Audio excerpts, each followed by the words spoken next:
In today's episode, you'll learn how to take your social impact programs global. We explore strategies, resourcing, challenges, and more. Let's make a social impact.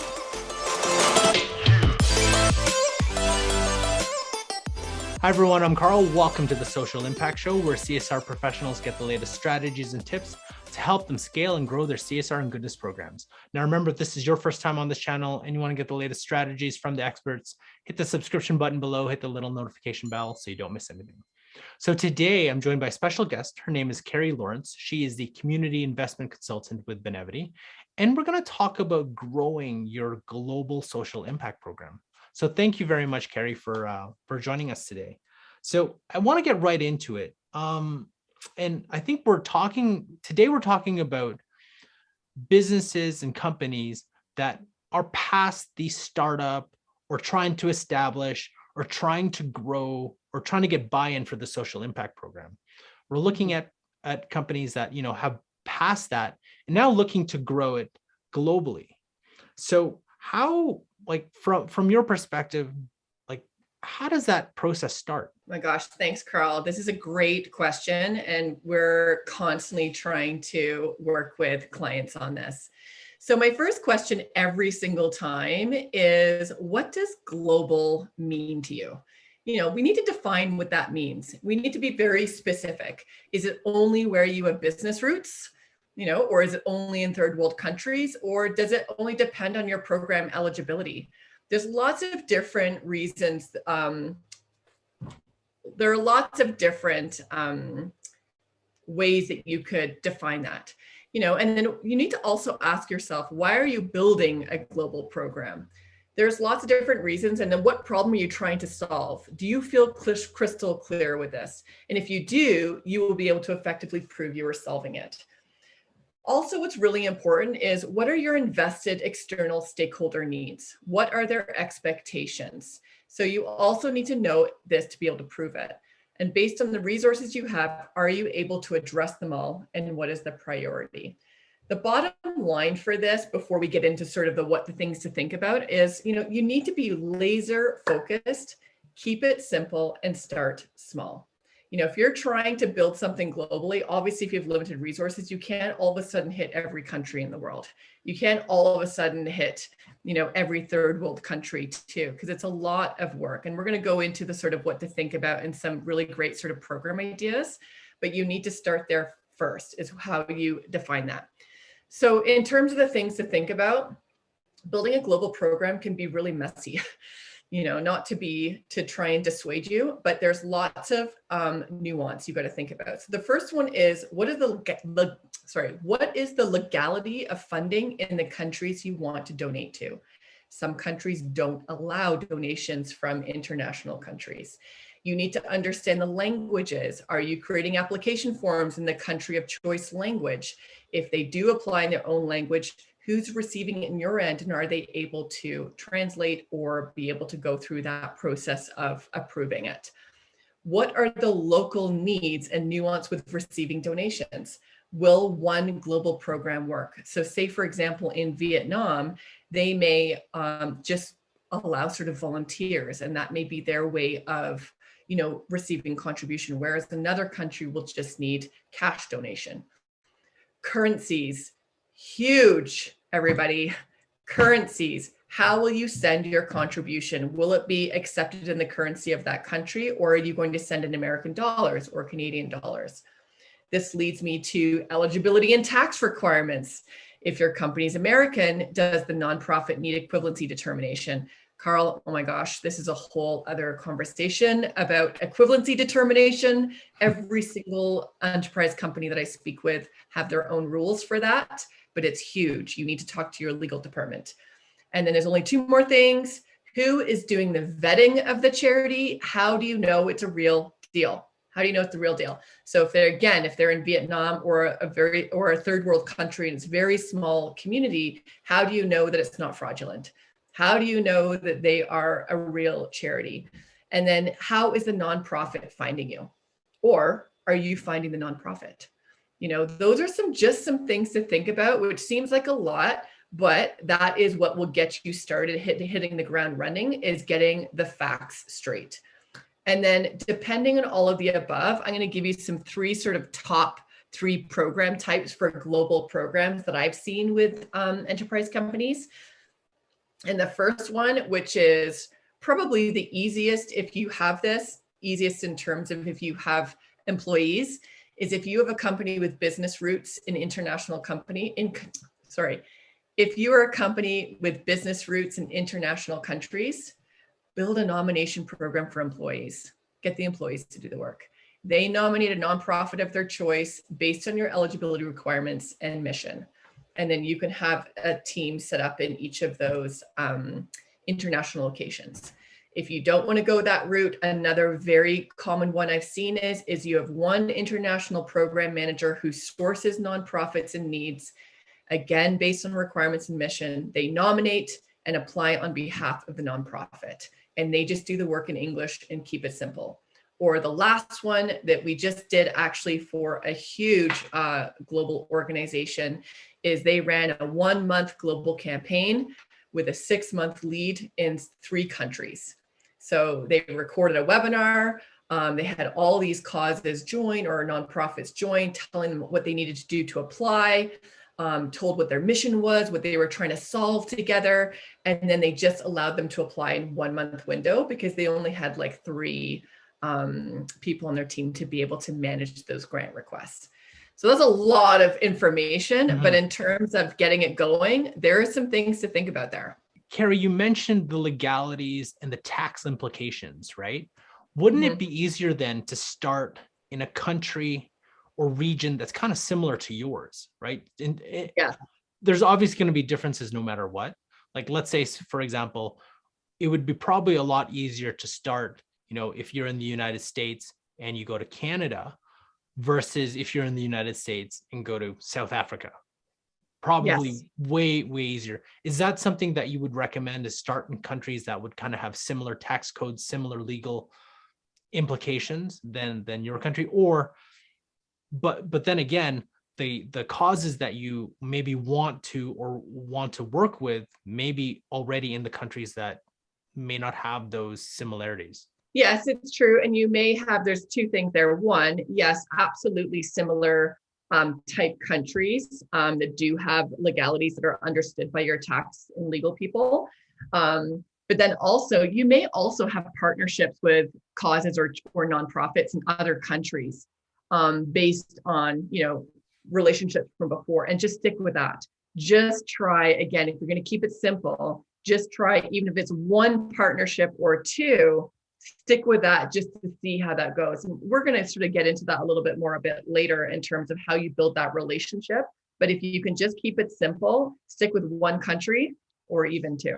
So when we're talking about resources, what are the resources you would need to actually start, expanding globally? I'm going to say the first one is you need a really good marketing, a relationship with your marketing communications team. Marketing have a lot of resources behind them that you don't even know that you could use for your community investment program. First of all, they know some of the bigger challenges that your company is trying to solve in terms of brand challenges or what their customers are looking for, where the gaps are. So they're going to know some of this information. But number 2, they know how to communicate. You most likely are not a communication expert. You are a community investment expert in terms of understanding how to connect, build relationships, and run a granting program or a community investment program. Your marketing team, if you're going to be doing something globally, you're going to need a lot of help in terms of PR. How do you get that information out so the international causes, wherever they may be, know about you? How are they going to find you? They are the expert in building a communication strategy. So jam with them, work with them to figure out how to do that. So that is a very big and important resource. You're also going to need a lot of support from, like we mentioned earlier, your legal tax department. What's easiest right now? What would be, talk to them first in terms of what are the facts? You also going to need, and this is huge as well, international vetting organization, partnership or relationship, such as with TechSoup. They're one that we know, we work with. You can find your own, but they are a very well-known organization that help you with international vetting. We have clients that try and do the vetting on their own. Oh, again, you are not an expert at vetting. absolutely look for a partnership in that area. Also, accounts payable. I'm going to suggest as well, if you're talking about fulfilling and paying a country in a currency that's not your own, what are their requirements? How are they going to do it? And I honestly highly recommend making sure that any cause that you fund internationally, even if it's Canada and you're in the US, make sure they have EFT set up, electronic funds transfer. Much easier, simpler, keep it clean. And employees, great resource. If you have employees that are super passionate, we all do within our organizations. We have those ones that just can't stop volunteering and have great ideas and relationships with even within their local communities. Use them, talk to them. They are your advocates. And then if we're going to look at other main sort of physical resources, you're going to need an application form, with very clear eligibility criteria, timelines defined for when they apply, when will they receive the funds, and how will they receive the funds? What can they expect? What do they need to do this? What do they need to do to apply? And, going back to this word that everybody, cringes at, it is a buzzword. It's been around for a million years. You need a strategy. What is your global program strategy? Being very specific about articulating the problem you're trying to solve. So I'll give you a really good example here. If you are a retail company selling renovation materials, wood and nails, hammers, paint, all that kind of fun stuff, you sell commercially, individually, your problem would be, there's a shortage of skilled labor in third world countries due to flooding and landslides. Maybe there's a need, the needs materials and people with the skills to rebuild homes. Your pillars could be education and innovation. So your contribution are materials and education to make sure that people within these local communities have the skills to help rebuild homes. With climate change, it happens all the time. That would be something that would be super specific that you could try and solve and you would be able to report on. Now you mentioned something about, international vetting. And I was wondering, what if the organization doesn't meet, like there's causes or nonprofits that your employees want to donate to, but for some reason or another, they don't get, I guess, approved by your vetting partner. How would you handle something like that? Because I'm sure there would be a lot of things there are a lot of times that would come up, whether it's a new organization or something that is not aligned with maybe the values of the company. Yes, it's funny that you say that, Carl, because this is one of the number one things we get back at Benevity anyway, from a lot of our clients who say their employees are so passionate. They're constantly nominating nonprofits of like their friends, friends and family, they're in their communities. And it's very demoralizing when you have a program run like that and you're saying no as a company. This is what I loop in as change management. How do you, over the course of, and it takes time, but how do you communicate? Again, you have help with your marketing communication friends. How do you communicate what your program is doing and what you're addressing? So most likely you're going to have two buckets of money. And of course, I'm simplifying, but you'll have two buckets of money. One, strategic community investments that are part of your company, they're solving the mission, the problem you're trying to solve in your communities. And another is this like charitable gift, which is just transactional here and there. The vetting portion of that, you have to be so crystal clear with why you are only allowing these organizations in different countries because of tax implications, et cetera. It's the why behind it that employees need to know why. And, if they want to nominate to have them vetted outside of that, they can do that, but it's still, they must meet this criteria. So what are some of the barriers that grant practitioners would have to hurdle across? I guess, like, what are some of the challenges that, you've probably seen organizations face when they're going global? Yeah, I'm going to say the number one challenge is going to be alignment and agreement on what your focus area is or are, your focus areas are, and then who you're going to be gifting to or sending funds to. It's like herding cats. If you've got internal stakeholders and you've got a C-suite, you have your investors, you have your employees, you have your community needs and what the work you're doing there. All of them are going to have different ideas of what you should be doing as a company, because let's face it, you have the asset. You have all the assets. The cause does not. The charity does not. So if you're trying to, as one lonely program administrator or program manager or director, trying to figure that out, that's the biggest hurdle, is trying to get everyone to agree on what this global program is and what you're trying to solve and where your funds should be going. There's always going to be, you have your idea for the problem and what type of charities you want to fund. And then your CEO may say, no, I want it to be for this. That is going to be one of the biggest hurdles. Secondly, you're going to have the hurdle of setting nonprofits up for success. It's hard enough in North America with English being, I'm going to do quotes here, first language, because we know this day and age it's not necessarily, but that is a huge hurdle for how do we get nonprofits who have low resources to understand what your program is and who you fund and who you don't fund and how to fill an application form. And it sounds really basic, but that application form is, again, I can't stress this enough, keep it simple and be very clear about what it is. And don't make it a 12-page application form if they don't speak English very well and they can't, fill the whole thing in. So that is another hurdle, is trying to keep that simple and clear. And obviously the vetting and equivalency determination and whether you need that or not and how to manage that and what you talked about, another big hurdle. And remember, if you're getting value from this video, we'd really appreciate you hitting that like button. And the question of the day for you is, have you ever expanded your social impact programs globally? How did you do it? What are some of the tips and strategies, maybe some of the challenges that you faced? Let us know in the comment section below.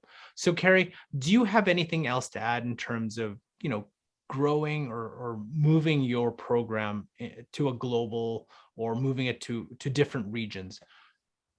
I think the biggest thing is it's about your connections internally and with your partners. Who do you know? You don't have to do it on your own. You actually do have a team. Even if you're a team of one managing your entire community investment social impact program, you have a lot of relationships with internal teams, such as your marketing and everybody else. Go and talk to them. Talk about what they need. Talk to your C-suite, even do a survey about what's most important. I think you need to use your relationships and then talk to your cause partners. If you're going to keep it simple in the beginning, you've got one in Vietnam, work with them, find out what you can do for them and pitch that. Learn more about taking your social impact programs global by watching this video here, and check out this playlist for other strategies on growing your social impact programs. Thanks for watching, and we'll catch you in our next episode.